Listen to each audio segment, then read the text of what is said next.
Today we're talking about what I keep in my nutsack. And no, not the one that's between my legs. This one. I got you there, didn't I? I had to do it, come on. I'm sure you've already got the idea, but today we're talking about what I keep in my nutsack sling bag. It's been quite a long time since I actually did a sling bag loadout on the channel, so I thought it's about time I actually put one of these videos out, because I use a sling literally every single day. I just don't talk about it very much. So I know there's a lot of different ways that people see the use case of a sling bag. I see a lot of people that do pack these out with so much stuff and almost use it as like an EDC backpack. That's not what I've done. I have an EDC backpack, which is something we can talk about in another separate video, but that has a lot of stuff in it. Whereas the way I see an EDC sling is kind of an extension of what I carry in my pockets. So it's stuff that I want to have on me all the time and stuff that gets used all the time. It's just stuff that I don't want to have my pockets bulked out with all day, every day.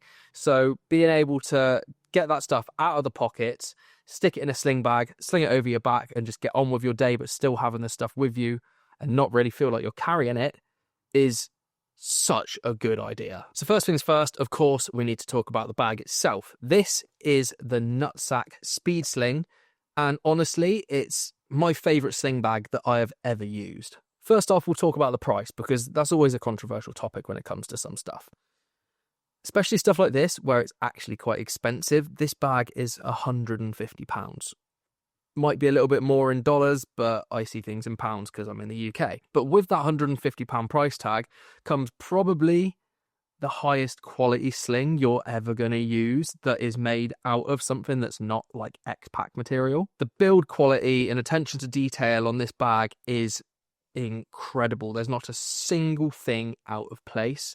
It's made out of 18-ounce wax canvas, which means a few things. Very, very high quality material, so it's going to be nice and durable and last a very long time. Somewhat water resistant, so that's a good thing because it keeps all of your gear nice and safe when you've got a bit of rain outside. It's not waterproof, so I don't think you can drop it in a puddle, but if you're caught in a light shower, you're going to be fine. It's nice and flexible, so even though it is a 2.5 litre storage, which is quite big for a sling bag, it's still not that much storage, but where it's a flexible material, it can expand quite a lot, and you can pack this bag out with a lot of stuff if that's what you want to do.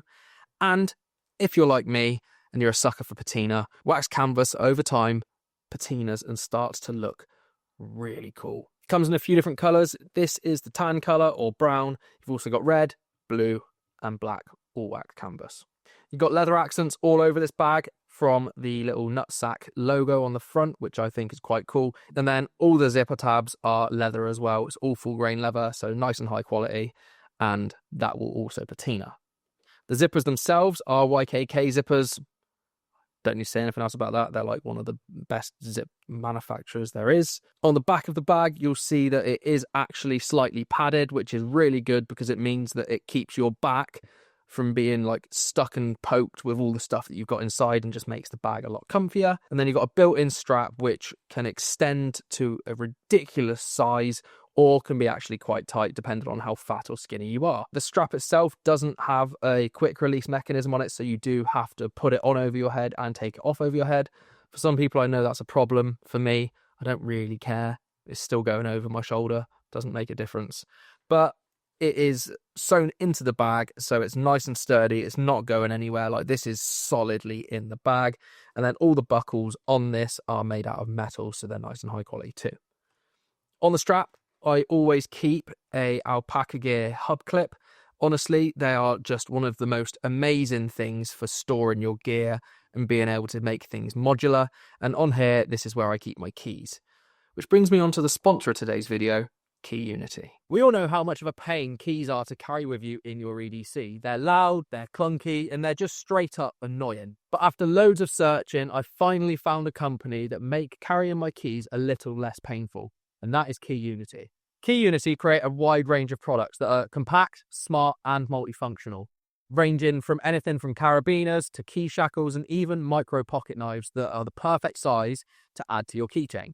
Their products are made out of high quality materials such as titanium, and they're all designed essentially to just make carrying your keys less shit. If you know me, you'll know that I've been using the JRW Tough Clip for my key carrying solution for years now without any success in finding a different solution to carrying my keys. But since I started using Key Unity's products a few weeks ago now, I genuinely haven't looked back, and I don't actually mind carrying my keys anymore. So if you're looking to upgrade and streamline your everyday carry key setup, follow the link below and check out Key Unity. If I like their products and they're working for me, I'm sure you guys will like them and they will work for you as well. So again, a massive thank you to Key Unity for sponsoring this video. Back to it. Let's go. On the front of the bag, as you can see, there's a quick access front pocket. You can actually store a fair amount of stuff in here, which is surprising because not many front pockets are actually that big. But this spans across the whole front of the bag and is pretty much the entire height of the bag as well. So in here, I keep brass Zippo or any kind of fire lighting source, stick of Burt's Bees, chaplets, you've got to make sure they stay moist, don't you? And then a Olight O-clip. This is a brilliant little flashlight. If you don't know much about it, basically it is just a small torch or flashlight that you can clip to stuff. It's magnetic on the back, so you don't even have to clip it to things. You can magnetize it to things, a few different light modes, and it's USB-C rechargeable. I keep this in here because when I'm walking around with this, if it's on my front, say it's dark outside, I don't want to hold a torch or a flashlight to see where I'm going. What I can do is I can literally clip this to the little zip protector on the front of this bag, turn it on, and then when I'm walking around, it basically works like a headlamp, only on my chest. Just the same thing. So that's great. It takes up absolutely no space. And then the last thing is a detachable tactical tail switch for the big flashlight that I keep inside the main compartment. When you open up the main compartment, the zipper goes all the way over pretty much from right to left, meaning that the bag opens up almost like an entire clamshell. It doesn't open all the way, but I don't mind that because basically if you get the weight distribution in terms of your organization on the inside of the bag correct, this will sit nicely open on a desk, which means you can kind of use it as a desk caddy when you're at work or something, if you're working in an office, and be able to have all of your gear that's inside here open, ready for you to grab at any time. Don't know if that was an intentional thing from them, but I like that little touch. So inside the bag, you can see obviously one side of the bag is completely covered with Molle webbing, and then you've got an open compartment for storage in the middle. And then on the other side of the bag, you've got two fairly large sized pockets. In these pockets, I don't keep a lot. Like I said, this is an extension of what I have on me in my pockets, so I don't need to pack it full of loads of shit. All I keep in one side is literally a field notes book. This is a Moleskin book. They're the same thing. Just for standard daily note-taking, to-do lists, video ideas, blah, blah, blah.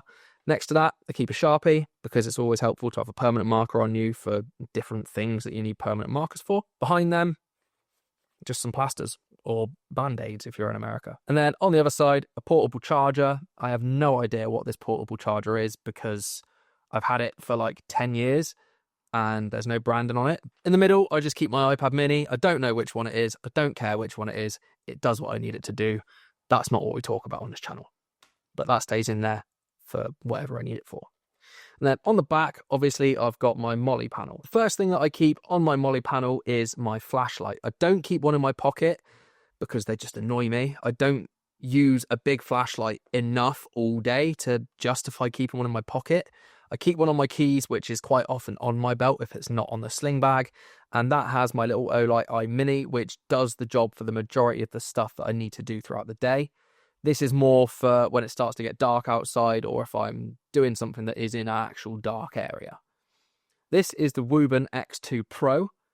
This was recently sent out to me by Wooburn, and honestly, it's such a cool flashlight. I've got an affiliate link for these guys that I will leave in the description, so if you want to pick this up or anything else from Wooburn, you can get a nice little discount. So this has a maximum output of 1500 lumens, so it is stupidly bright, meaning that you can pretty much light up your street and walk down it at night. So there's two different versions of this flashlight. There's the UV version, which has a UV light in it, so you can shine it at the walls and see stuff like blood or other bodily fluids that you don't really want on your walls in your hotel. Or you've got an RGB version, which is the one that they sent out to me, which is red, green, blue, meaning that the light inside can change colours. So with this, there's two different lights. You've got your top light, which is your main actual user light, and then there's also one on the front, which you can tilt up and down a little bit, and this is your RGB light. This also does have a white light in it as well, which is really helpful, but the main use you're going to have for the white light is on the top. On the side, you've got this little switch. At the bottom, it's locked. In the middle, that is your front light, and on the top, that is your main light. And then this little button that you press to turn on is also a wheel, which you move to be able to change the brightness of the torch, which I think is wicked. And then you hold it, and that changes it to your RGB light, meaning that you can spin the wheel and change the colour of what's coming out. There's way more features than this on there, but that's sort of like a rundown of this light, and I think it's absolutely fantastic. It's magnetic on the bottom, so you can attach it to anything metal and use it hands-free. It comes with this little red silicone cover you put on the top, meaning that you can use this as a red light for like nighttime to preserve night vision. And then the tactical tail switch that I keep in the front is for this. It clips into the bottom, meaning that you don't have to mess around with pressing the button and changing the brightness. You just tap that tactical tail switch, turns it on to like sort of mid-level brightness, and then just turn it off and it goes off. Like it's just on, off, none of this fancy button stuff. But that is the Wubin X2 Pro. They're about £40 more or less, depending on sales. And I think for the money, this is a fantastic deal. It runs on AA's, or you can use rechargeable AA sized batteries, which recharge using the USB-C port on the side. Next to this, I keep my multi-tool. I would like to have like a proper multi-tool in here, like a SOG power pint. The only problem with that is most actual good multi-tools that have pliers on them have a locking blade, which I can't carry in the UK because our laws suck. So having something like a SOG power pint is kind of out of the question. I do carry a pair of Knipex pliers on me in my pocket majority of the time. My most recent EDC update is in this video here that I just pointed at, and that solved my plier issue. So this multi-tool is more of like a secondary blade, pair of scissors, and like something to pry something with or screw something with. This is the James Brand Ellis. What you got is a slip joint knife. Parts are rated, so you can cut through rope and stuff if you need to, and then you've got your normal straight edge blade at the end. Next to that, you've got a pair of scissors, which are spring-loaded. They're very, very similar to like Swiss Army knife scissors. They work just as good. And yes, I could have put a Swiss Army knife in here, but I didn't want to. I wanted something with a pocket clip that I could use on the Molle weapon. And then on the top, you've got this little metal part, which is a lanyard hole, or a prying tool, or a scraper, or a flathead screwdriver, or if you use the side of it, like a Phillips head. So this actually has multiple use cases in a very small form factor, and I genuinely really like it. I know a lot of people shit on the James Brand, but they do make some good products, so leave them be. I know they're expensive. This is about 110 quid, but you get what you're paying for. Next to that, I keep my backup pen. At the moment, in my pocket, I've been carrying the Big Idea Design Fountain EDC pen, so I thought in my sling bag, it's probably a safe bet to just have a ballpoint pen in case I need it, if there's something that the fountain pen isn't suitable for. So in here, I've got the Big Idea Design Dual Sidekick pen. This is a wicked pen, full-size pen, made out of brass, nice and hefty and weighty. You can fill it with pretty much any insert that you want. It's got a nice silent click to deploy it. And then on the side, you've got buttons either side to be able to then close the pen when you're done. For these, you're looking about £100, but again, hit the link in the description, use this code, and you can get a 10% discount. I can't speak highly enough about Big Idea Design. I talk about them a lot on the channel. Their work and their products are incredible, so it's well worth every penny you spend, and it will last you a very long time. Something I haven't spoken about for a little while, you guys are probably quite glad about, is my good old trusty titanium sporks. These things are a godsend. I started using them a year or so ago for traveling and replacing shitty cutlery when I'm out and about on the road, because I'm on the road a lot. So I picked up a couple of them, super cheap. They're about like, you can get them for like £3. So I picked up a few and I just keep them everywhere. They're so portable, they're so versatile because you've got a spoon and a fork. This one's made out of titanium, it folds up to a super small form factor, open it out, move this little slidey bit down, it locks it into place for you to be able to eat your food. Fold it up, put it back away, nice and easy to keep clean because it's titanium, nice and strong because it's titanium, and it just saves using shitty paper and plastic cutlery that we seem to get given in restaurants now. So that's a must-have to come with me everywhere. And the last thing that I keep in my sling bag every single day is a tool that's quite new to me actually, and very new to the world. It's just finished funding on Kickstarter, and that is the MechArmy RL4 EDC pry bar. This thing is actually wicked. It's made out of titanium, so it's fairly strong. I know titanium's not the best material for pry bars, but this one so far, what I've been using it for, seems absolutely fine. So obviously on this, you've got your pry-in tool. It can be used as a scraper, flathead screwdriver on the corner. You could probably use it as Phillips. It's got a nice pocket clip that's nice and tough, so you can keep this in a pocket or, like I do, in a sling bag. At the top, you've got a space for a lanyard. This does come with one, but I swapped it out for my own paracord one just because I like this paracord more. And then what's cool about this is on the side, you can see this little like door looking thing. It's very tight, but if you pull it, it opens up, and inside here you've got space to be able to store 3 micro bits. It comes with, as standard, an Allen bit, a flathead, and a Phillips head screwdriver, and a T6 and T8 Torx bit. You can obviously swap them out to any micro bit that you want, but to be honest with you, what more are you going to need than those 3 for like knife maintenance or like tightening up little screws on glasses and stuff like that, or kids' toys? You're not really going to need more than what's already in. And then to use these, close the door back up with the one that you want. On the top, behind the lanyard hole, there's a little like hexagon looking hole. Stick the micro bit in there. It's held in there by a magnet. It's not very strong, but it's not falling out.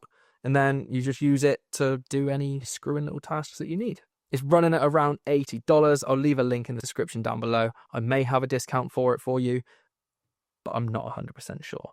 But if you're looking for a pry bar, it's under $100. This is actually a very good bet. And that is it. That is what I keep in my nutsack.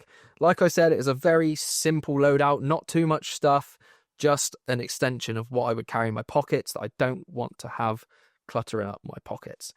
All of the stuff in here gets used pretty much every single day without fail in some way or another, which is why I make sure I keep it on me. And the fact that I don't pack this out with loads of shit as well means that if I'm going, say, on a day out, if I end up buying something or like acquiring something, I've got space to be able to keep stuff in here that I don't want to have to carry in my hands or stick in pockets. Receipts or like stuff for my daughter or like anything like that. There's still a bit of extra space left, which is ideal, which is kind of what you want. You don't just want to have it full up, do you, surely? Thanks for watching. I hope you enjoyed this video. If you're not subscribed already and you want to see more content on sling bags and general EDC gear, all that good stuff, consider hitting that subscribe button for me. If you liked the video, hit like, leave me a comment, let me know what you think of this loadout. Let me know if I should change anything or add anything. Let me know what you're carrying in your sling bag. Thank you once again to Key Unity for sponsoring this video. Enjoy the rest of your day, and I'll see you later.